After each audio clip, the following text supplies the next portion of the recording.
Every morning, elderly women came to remind her how widows were expected to behave.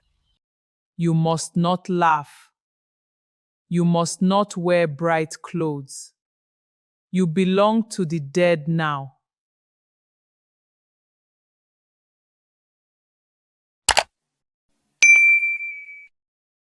In many villages, death does not end the marriage. Sometimes it begins another battle. In the ancient town of Ajeromi, where tradition spoke louder than emotion,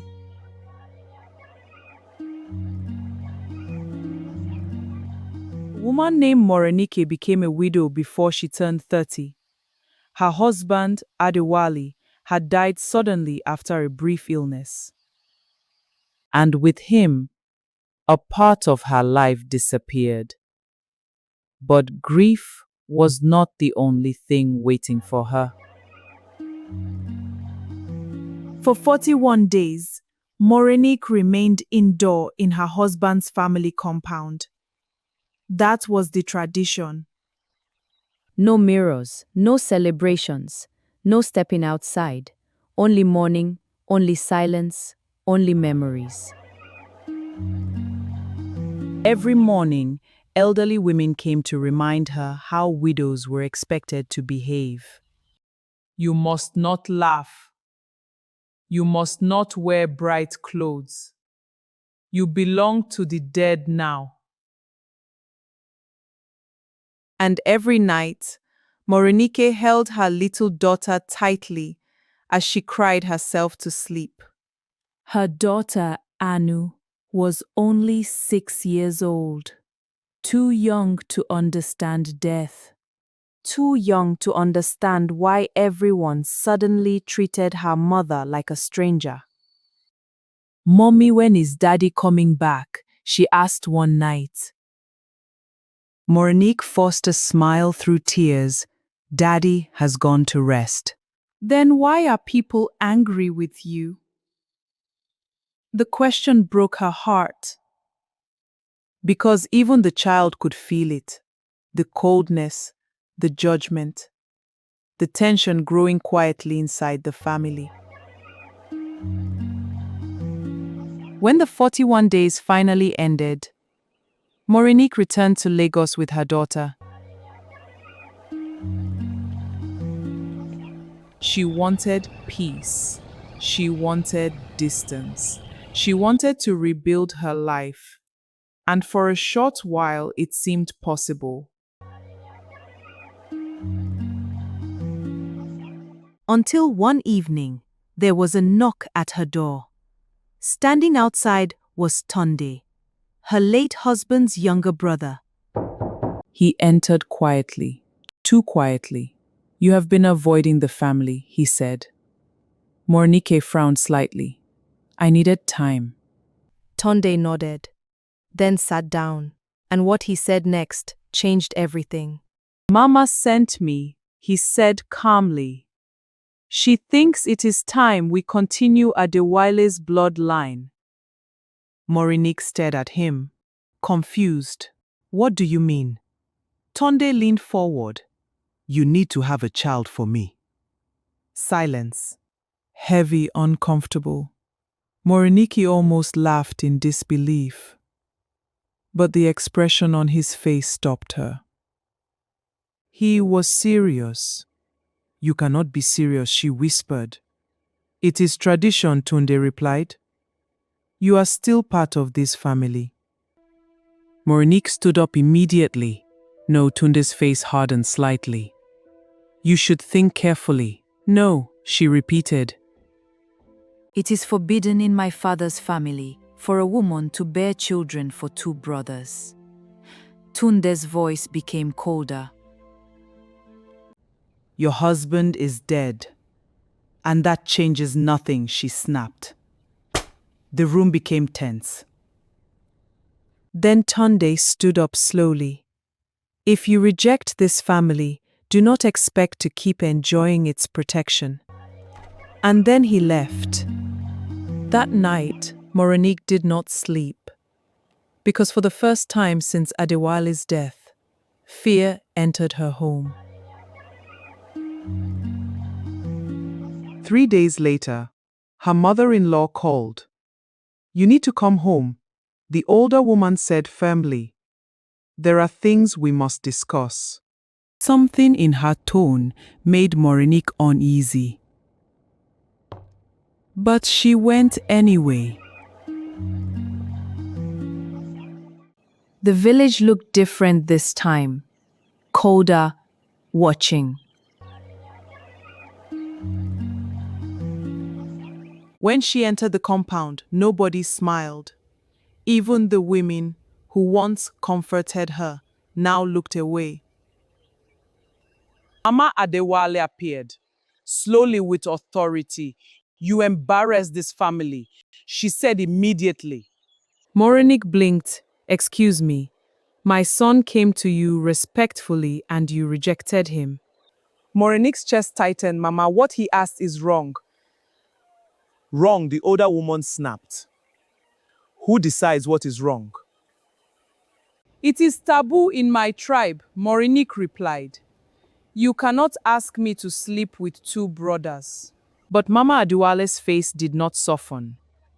"You have already eaten from this family," she said coldly. "You gave birth here. You lived here. You benefited here." Morenike could not believe what she was hearing. "So now," the older woman continued, "you must do your duty." No, the word came out stronger this time. The compound fell silent.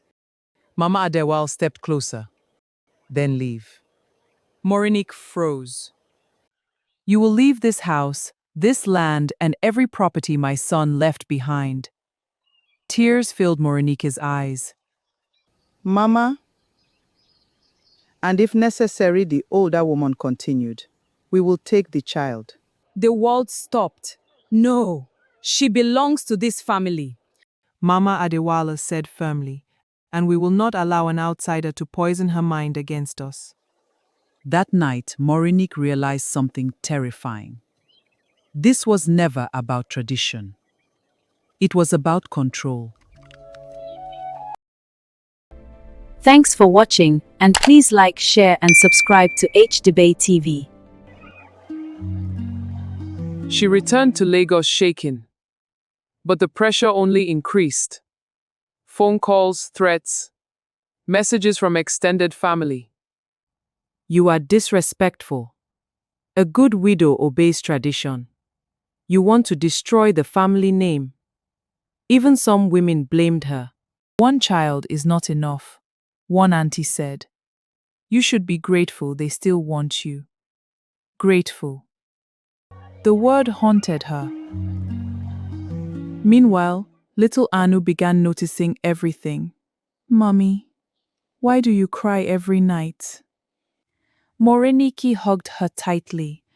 Because how do you explain to a child that the people calling themselves family are trying to take her away? Then one afternoon, something happened.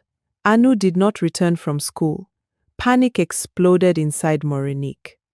She called everyone.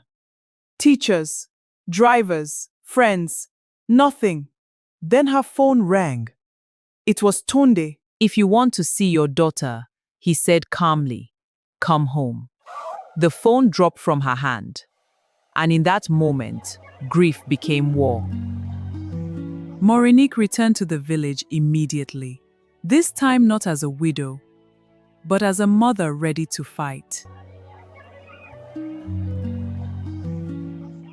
When she arrived, Anu was sitting quietly inside the compound, unharmed, but frightened. Morenike rushed toward her daughter, but Mama Adewale stopped her. "You cannot raise this child alone," she said. "She needs this family. She needs her mother." Morenike shouted. The entire compound froze. For the first time, she was no longer afraid.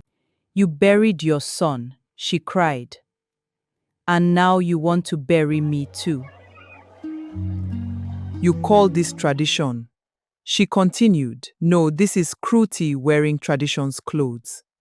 Even the villagers listening nearby became uncomfortable. Because deep down, many of them knew she was right.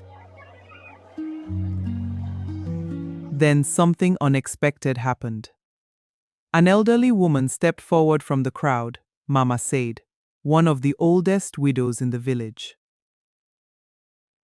Her voice trembled, but she is right.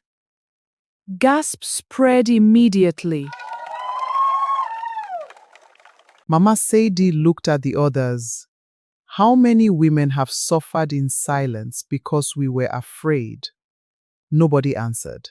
How many daughters did we teach to endure pain instead of fighting it? The compound became heavy with truth. One by one, they stepped forward. Widows, mothers, women who had remained silent for years. And suddenly Morenike was no longer alone. That day, something bigger than one woman's fight began. The elders gathered urgently. The village divided. Tradition versus humanity. Fear versus change. And for the first time in generations, people questioned what had always been accepted. Weeks later, the elders gave their final decision. No widow would ever again be forced into inheritance marriage against her will. And no child would be taken from her mother as punishment. Some celebrated, others were furious, but history had already changed. As for Morenike, she left the village one final time. Not in shame, not in fear, but with dignity. Holding her daughter's hand tightly. And years later, when Anu grew older, she asked her mother one question. Were you afraid? Morenike smiled softly. Yes. Then why did you fight? She looked at her daughter carefully. Because silence would have taught you to surrender. And somewhere behind them, the old village continued to change. Slowly. Painfully. But finally, truthfully, because sometimes one woman refusing to bow becomes the beginning of freedom for many others. Thanks for watching, and please like, share and subscribe to H Debate TV.